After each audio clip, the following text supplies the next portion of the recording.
Beneath the gnarled oak standing alone in an abandoned truck yard on the outskirts of Columbus, a Doberman puppy trembled like the last leaf of autumn. His black and tan coat was soaked, clinging tight to skin that revealed every sharp rib. His left foreleg was gone, nothing left but a raw, hardened stump rubbed red from dragging across the mud. The other 3 legs strained weakly, shaking, unable to hold up a body tilting toward collapse. A thick industrial chain circled his neck, locked to the tree with rusted iron. Each time he moved, the metal clashed.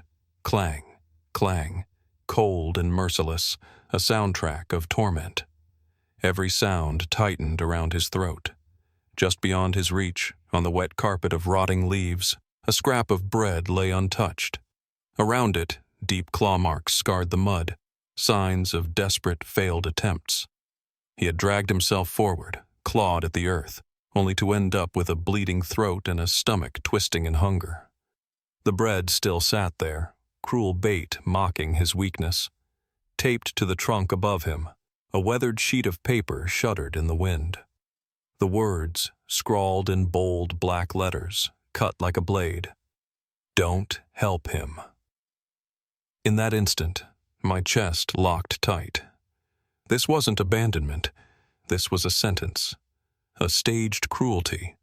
Tie a life to a tree, place food just out of reach, then command the world to look away. Whoever did this didn't just want to kill his body. They wanted to break compassion itself. The puppy lifted his eyes to mine. No anger. Just 3 things blended into one. Fear, pleading, and a terrifying surrender. That gaze caught me by the throat, my heart pounding as if gripped by 1,000 invisible hands. The silence of the yard pressed down heavily. Wind hissed through rusted containers, their metal creaking like a graveyard mourning itself. Rain hammered down, merging with the rattle of chains, a suffocating rhythm of despair. The whole place felt like a stage of execution, and this fragile dog its unwilling lead. I opened my car door. Wind and rain lashed against my face, carrying the stench of rust and mildew. The moment I stepped out, he recoiled hard, pressing himself flat to the trunk. His eyes, wild, desperate, never left me. From his throat came a sound, raw and broken, somewhere between a whimper and a cry. I froze. Fury surged hot inside me, clashing with a colder, sharper question. Who could do this? Who would turn a small, breathing soul into a test of whether anyone still cared? I crouched slowly, knees sinking into the wet earth. I turned my face slightly aside, not locking eyes, keeping my voice low and steady despite the tremor. I see you. I won't hurt you. He still shook, but the panic in his eyes dimmed. Just a flicker, faint but real, a glimmer of hope. Not trust, not yet, but maybe the beginning of it. Rain poured harder. The paper above whipped against the bark, screaming the words, "Don't help him," as if demanding I walk away. But I knew if I left, the image would follow me for the rest of my life. I clenched my fists and rose, heart pounding. "I'll be back," I whispered, the words dissolving into rain. "I swear." He didn't understand my language, but his eyes lingered on me for a breath longer. Less fear, more confusion. I wanted to believe he heard me. I wanted to believe something unseen had tied us together.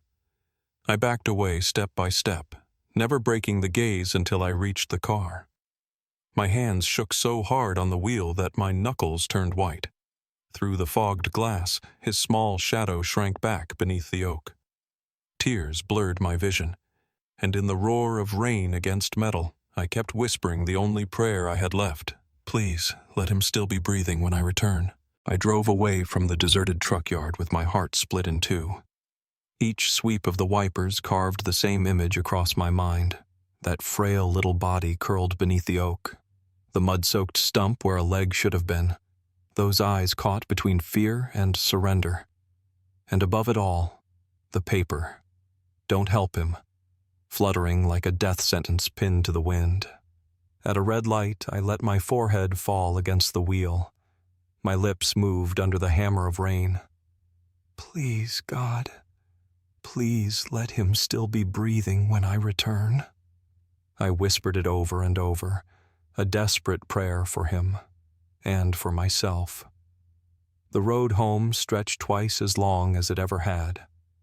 Every pothole, every bend twisted my nerves tighter. My hands shook, not from the cold rain, but from a fear that crept bone deep. I was 67, my reflexes dulled by years.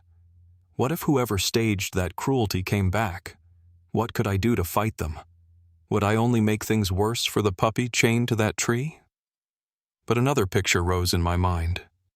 Rusty, my old golden retriever, curled by the fireplace every night. He had lived his whole life in warmth, never knowing whip or chain. And I asked myself, if Rusty had been left like that, would anyone have stopped? Would anyone have knelt down and whispered, "I see you. I'll come back"? The thought closed my throat tight. No, I couldn't walk away. Not tonight. Not ever. When I pulled into the driveway, Rusty was already waiting behind the curtain, his gentle brown eyes greeting me like always.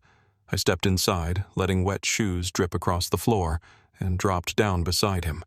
My trembling hand buried itself in his golden fur. Rusty tilted his head, ears drooping as if to ask, "What happened, Margaret?" My voice cracked as I whispered, "There's a child out there, Rusty. He needs us. We can't leave him alone." Rusty gave a soft whine, then pressed his muzzle into my hand. And in that moment, I knew my answer. In the garage, the old neon light flickered across dusty shelves stacked with years of forgotten tools. I shoved past paint cans and rusted rakes until my hand closed on what I needed, a heavy bolt cutter, cold and solid as a vow. This would be the key to breaking his chain. Next came an old wool blanket, once my shield against many winters. Tonight, it would be armor for a shivering body. In the kitchen, I opened the pantry.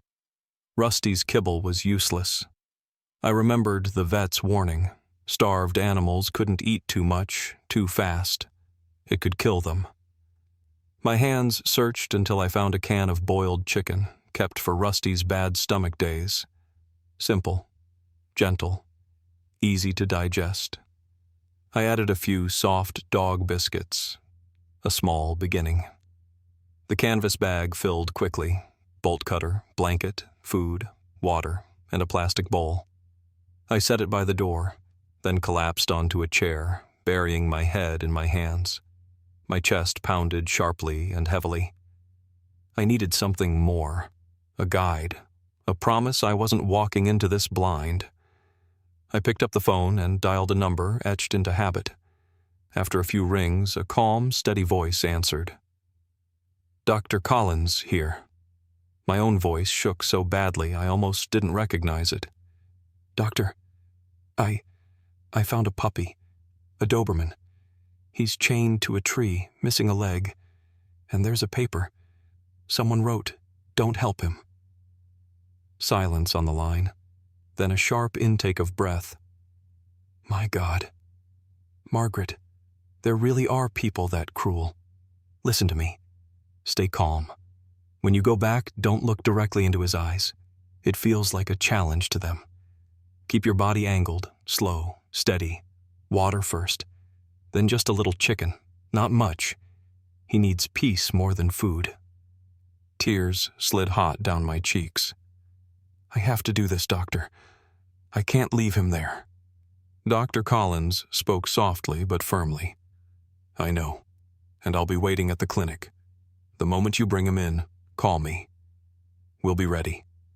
I set the phone down, my hand still trembling. But this time it wasn't fear. It was something else. Resolve. Rusty lay at my feet, his warm brown eyes fixed on me. I stroked his head gently. Guard the house, old friend. Tonight I'm leaving, but I won't come back alone. I swung the canvas bag over my shoulder, fingers gripping the bolt cutter's cold handle. Outside, the Columbus night swallowed the street, rain falling like streaks of silver beneath broken lamps. I opened the door, and the chill rushed in. But inside my chest, a fire burned hot. I stepped into the dark, whispering one last plea. Please let him live until I return. The night swallowed everything beyond the windshield. As I steered my old car back toward the abandoned yard, the wipers beat a frantic rhythm, each strike echoing the tightening knot in my chest. The road lay deserted, streetlights mostly dead, only a few jaundiced bulbs flickering faint light across the wet pavement. My hands clamped the wheel until my knuckles turned white. Every time the image of that maimed puppy rose in my mind, I had to swallow hard against the lump in my throat. The yard appeared out of the rain like a ghost. Rust-stained containers leaned into the dark, and chain-link fencing sagged, weeds choking every corner. I killed the headlights, leaving only the distant glow of a broken lamp. The engine idled low. I grabbed the canvas bag, one hand clutching the bolt cutter, the other gripping the wool blanket. Tonight, each step carried equal parts resolve and fear. Easy, child, I whispered, though my voice was nearly drowned by the downpour. I moved slowly toward the oak, the image burned into me since the afternoon. And there he was, just as I'd feared. The Doberman pup pressed flat against the trunk, shivering in jerks, eyes wide the moment he saw me. No bark, no growl, only a ragged wheeze, as if every breath sliced his lungs open. I knelt, set the cutter down on the wet ground, and remembered Dr. Collins's words. Don't look straight into his eyes. Keep your body angled. Move slowly. I unscrewed the water bottle and poured it into the plastic bowl. The sound of water trickling into a dish rang out in the night. Ordinary, yet it cut through despair like a lifeline. I nudged the bowl toward him. At first, he didn't move, his eyes locked on me, swollen with fear. Then his nose twitched, wet and trembling. Inch by inch, dragging himself forward, each motion like a blade across his wounds. At last, his tongue touched the water. He drank with frantic gulps, as if he'd never known what it meant to quench thirst. That's it. Drink, sweetheart, I murmured, rain mixing with tears on my cheeks. I laid a shred of boiled chicken before him. He hesitated, eyes fixed, then snatched it in a blink. No chain rattling, no violent thrashing. Just a starving puppy discovering something foreign, food offered without cruelty. But time was against me. I eased back half a step and reached for the bolt cutter. My breath hitched, hands trembling as I clamped it onto the thick chain wound around the trunk. I pressed down with all I had, but the metal screeched loudly, refusing to yield. The puppy jolted, slamming himself back against the bark, shivering. It's all right, little one, I whispered, forcing calm though my heart hammered wild. I tried again, muscles straining, arms quivering with age. My shoulders locked tight, teeth sinking into my lip. The chain groaned in defiance, then snap. The sound cracked like a gunshot, and the links fell in a clatter at my knees. The puppy panicked. He lunged, only for his missing limb to send him crashing down. I flung the cutter aside and swept the wool blanket wide. He thrashed, eyes rolling white, cries raw and broken. I dropped to my knees, wrapped him tight, and pressed his frail body to my chest. Shh. No one's hurting you now. No one. I whispered over and over, like a prayer. He weighed almost nothing, his body all bone and fear, like a bundle of dry twigs. He struggled, then weakened, breaths collapsing into jagged whimpers. I held him tighter, letting him feel the rush of my heartbeat, begging him to recognize safety in its rhythm. Then an engine roared in the distance.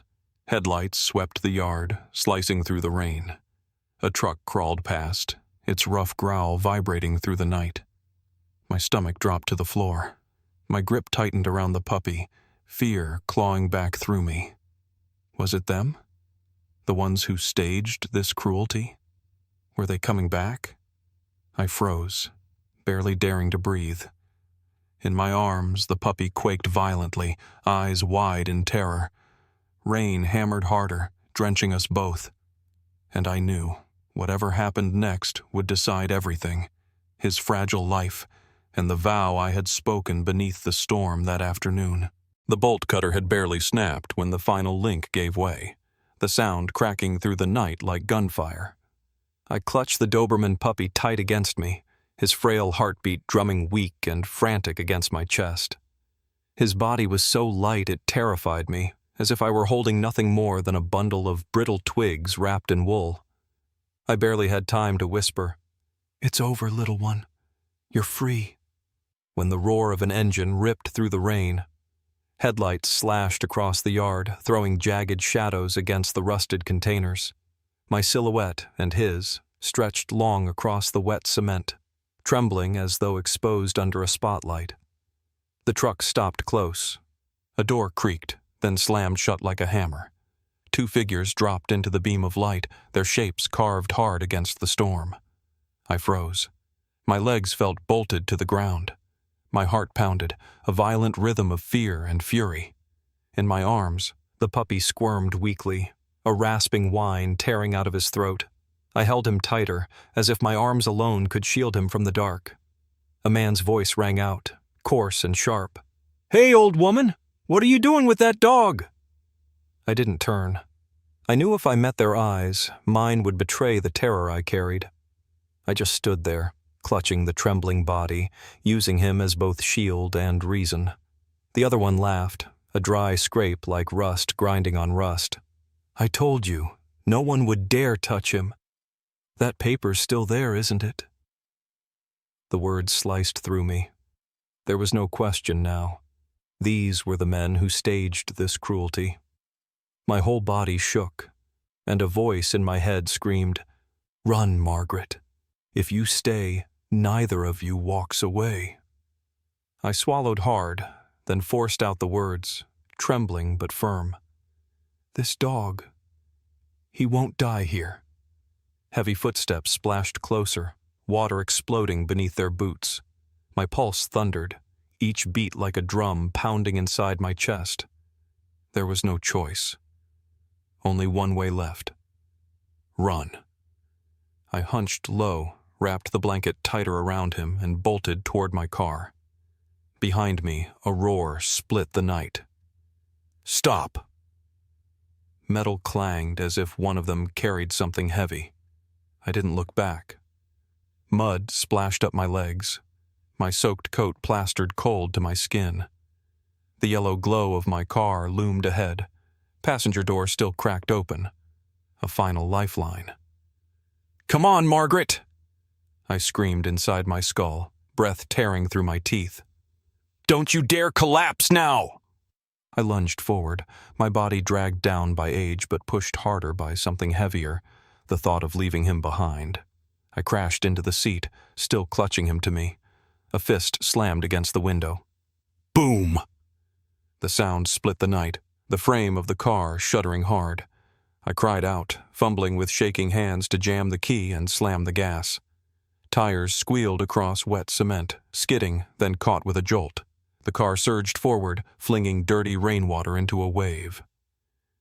In the rearview mirror, their shadows writhed in the storm, two figures raging, shouting, flailing like demons left behind. The distance stretched fast, until only a dying glow remained. I gripped the wheel, breath ragged, throat burning. In my arms, the puppy still shook, eyes wide with terror. But he was breathing. He was alive. "It's over, little one," I whispered, sobs breaking through the words. "We made it. No one will ever hurt you again." Rain pounded the windshield as if trying to wash the yard away. Erase the men. Erase that cruel paper nailed to the tree. But I knew it wouldn't vanish. That memory would brand itself forever. Tonight, if I'd been a heartbeat slower, neither of us would have left that place alive. The puppy whimpered faintly, then burrowed deeper into the blanket. He didn't know his name, didn't know why I'd risked everything to carry him out. But I knew. I had made a promise, and I had kept it. The car tore away from the abandoned yard, tires cutting through Columbus streets, drowned in rain.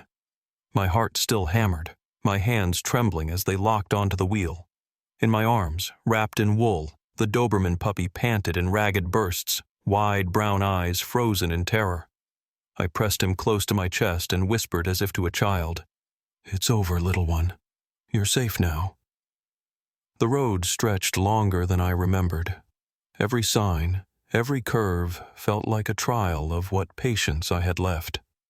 More than once, I feared he would fade in my arms before we arrived. I lay my cheek against his damp forehead, searching for the fragile warmth still left there, praying for each breath. Finally, through the storm, the white glow of a sign cut through the dark. Collins Veterinary Clinic. Relief burst from me in a gasp, like spotting a lighthouse after a storm at sea. I braked hard at the entrance. The door swung open, and just as promised, Dr. Collins stood waiting with 2 staff at his side, gloves already on, faces taut with urgency. "Margaret!" he called out. "Bring him inside now!" I ran through the rain, every step heavy as stone, clutching the bundle against me. When the blanket peeled back, I heard a sharp intake from one of the nurses. Oh God! His tiny frame was carved with raw wounds, ribs pushing sharp against skin, his neck torn deep from the chain. He was so light I barely needed strength to carry him. "On this table!" Dr. Collins barked, his voice edged with fury that trembled under control. They laid him on the gleaming steel table beneath the harsh surgical light. I stayed pressed to the corner, gripping the rail to keep from collapsing. Hands moved fast, an IV line snaked into his fragile vein, clear liquid dripping life back into him. Another nurse cut away the last piece of chain, the rusted lock clattering into a tray with a sharp metallic crack. The sound echoed like a final verdict, the end of his captivity. Collins lifted the stump of his missing leg, studying it. His face tightened as he shook his head. "This is old. Not surgery. An accident, maybe. And no one ever treated him." My fists clenched, tears burning free. Dear God, how did he survive this long? Collins raised his eyes to mine. His will to live is stronger than you think, Margaret. As long as he breathes, there's hope. Another staff member leaned close, whispering, "He's half the weight he should be. Severe dehydration. But he still reacts. He still wants to live." The puppy stirred, brown eyes flickering open, scanning the strange room. I stepped forward, bent low, and whispered, "I'm here, sweetheart. I promised."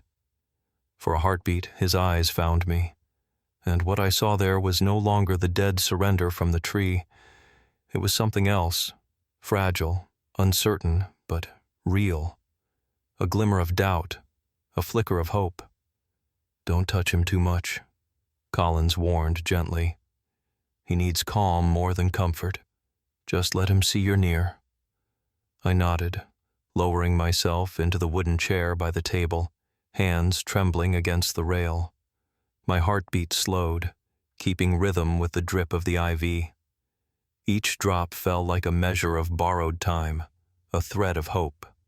The monitor beeped, steady and fragile, a lifeline binding me to him. I watched his frail body, and the images replayed, the unreachable bread, the sign, "Don't help him," the suffocating dark of that yard. Tonight, he and I had crossed something more than distance. We had crossed a threshold. "He'll need to stay here tonight," Collins said quietly, his voice softening. But you can go rest. We'll watch him." Every part of me screamed against leaving. Yet as I looked down, his eyes were no longer wild. They fluttered shut, his body trembling only faintly now, releasing a sigh, as though for the first time in his life he was allowed to rest. I leaned in close, my lips near his ear. "Sleep, little one. You'll never be alone again." And in that moment, I whispered a name, a thread tying us together in silence. Hope. The next morning, I returned to the clinic. The storm had passed, but Columbus's skies still hung heavy and gray. Pushing through the glass doors, my heart pounded like the first day of an exam. I hadn't slept much. All night long, the image of that frail body on a steel table haunted me, ribs sharp against skin, wrapped in a wool blanket, brown eyes barely open yet fixed on me. A young nurse led me down the sterile hallway, the smell of antiseptic mixing with rubber gloves. And then, in the recovery room, inside a clean kennel lined with soft towels, I saw him. The Doberman pup, smaller than I remembered, 3 legs tucked beneath him, body trembling faintly, but not the same panicked shell I'd met in the rain. "Good morning, Hope," I whispered, my voice catching. Since naming him, the word had bound us, like a thread tying me to him. He didn't leap forward, didn't wag his tail. Instead, his eyes opened and followed me. That gaze still carried suspicion, but something had shifted. Not despair. Maybe doubt. Maybe waiting to see if I kept my promise. I sat in the wooden chair beside him, resting my hand on the edge of the kennel. I spoke softly about Rusty, about the garden out back, about morning light on the porch. I didn't know how much he understood, but I trusted in rhythm, in patience, the one gift he had never known. By the 3rd day, Hope no longer pressed himself into the corner. He stayed lying down, but his eyes tracked me longer. I opened my palm and set a small piece of boiled chicken on it, sliding it gently inside. The room seemed to hold its breath. Hope froze, stiff with tension. Then, slowly, his head stretched forward. His wet nose brushed my skin. 1 second, 2, then a trembling tongue flicked, and the morsel was gone. I didn't move. Couldn't. Tears burned down my cheeks, hot against the chill of the clinic. That brief touch, that fragile trust, it was nothing short of a miracle. By the 5th day, when I entered, he no longer growled as before. His ears tilted forward, faint but deliberate. I slid my fingers through the bars, without pressure, without demand. Hope stepped closer, letting his nose press against me again. This time, he didn't retreat right away. He lingered. I held my breath, terrified the moment might shatter if I moved too quickly. From the corner, Dr. Collins watched quietly. When I turned to him, he only nodded once. "He's starting to choose you. This is the most delicate stage. Don't rush." I nodded, a swell of something rising inside me. Faith. Resolve. I knew the road ahead would be long. His leg would never return. His scars would take more than medicine to heal. But when Hope touched his nose to my hand again, steady this time, I understood. The healing had already begun. Spring crept in slowly over Columbus. The backyard filled with daffodils. The breeze carried the scent of damp earth, and the trees echoed with the calls of young birds finding their voices. Out on the grass, Hope bounded forward on 3 legs, his black and tan coat gleaming beneath the soft gold of morning light. Every leap wasn't a sign of loss. It was a declaration. He was alive, strong, and unbroken. Rusty lay on the porch, old eyes following Hope's darting form, tail swaying with the patience of an older brother. Now and then, Hope would circle back, nip playfully at Rusty's ear, then shoot off again like an arrow loosed from a bow. Rusty never chased. He only watched, his gaze calm and proud. I stood in the doorway, coffee warming my hands, heart caught in something strange yet familiar. Peace. For years I had lived inside quiet routines, inside silence and loss. I thought old age meant only counting down the days. But since Hope arrived, every morning felt like a beginning. At night, when firelight painted the living room walls gold, Hope curled tight against my feet. Once, he startled at every sound, but now he exhaled softly, resting his head on my knee, eyes closing in trust. My hand traced the scar still carved deep into his neck. The mark remained, a memory that would never vanish.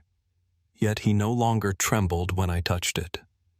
Instead, he shifted closer, releasing a sigh, as if to say, "I belong here." Sometimes I still pictured that crude sign, "Don't help him." Someone had wanted him to die in despair, had even tried to forbid compassion. But every wag of his tail, every bold three-legged sprint was proof they failed. Hope had not just survived, he had become living evidence of what mercy can do. One afternoon, a neighbor stopped by. She watched Hope racing across the yard, her eyes wide with disbelief. "Margaret, no one would ever believe this dog was left to die." I smiled, scratching behind his ear as he panted happily beside me. To me, he'll always be that shivering boy under the tree in the storm. But now, he's Hope made flesh. At night, when Rusty and Hope lay curled on either side of me, I often stayed awake just to listen to the rhythm of their breathing. I thought about all the other souls still out there, shivering in the dark, waiting for someone to stop, to challenge a cruel sign, to choose compassion. I knew I couldn't save them all, but I could tell this story, and maybe, somewhere, it would reach someone who would not turn away. I whispered into the quiet, "Hope you weren't just saved. You saved this old heart of mine." Beside me, Hope shifted, pressing his nose into my hand, answering without words. And I understood. Sometimes, saving one small life is enough to rediscover the best part of ourselves. Hope's story doesn't end in the storm. It ends here, beneath the porch light, where he runs free on 3 legs and shining eyes, where Rusty rests in calm pride. But beyond this little house, countless other hopes remain. Lives chained, abandoned in silence, waiting for an eye to meet theirs, a hand to reach, a heart to stop. I am no hero, just an old woman in Columbus, widowed, with an aging dog and a heart I thought had gone cold. But that night, when I saw those jagged words, "Don't help him," I understood. If I walked away, I became part of the cruelty. We cannot save every life, but we can save one. And sometimes, one moment of stopping, one act of reaching, is enough to change an entire world, for them and for us. If Hope's story touched you, please share it so others know kindness still exists. Subscribe to the channel and pass this video on, so that every glance, every hand, every heart has the courage not to turn away. And let me ask you, have you ever saved a small life? If you have, share your story below. Because maybe, just maybe, your story will be the reason someone else stops their car, kneels down, and chooses to give life. Hope found his second chance, and I believe because of you, many more will too.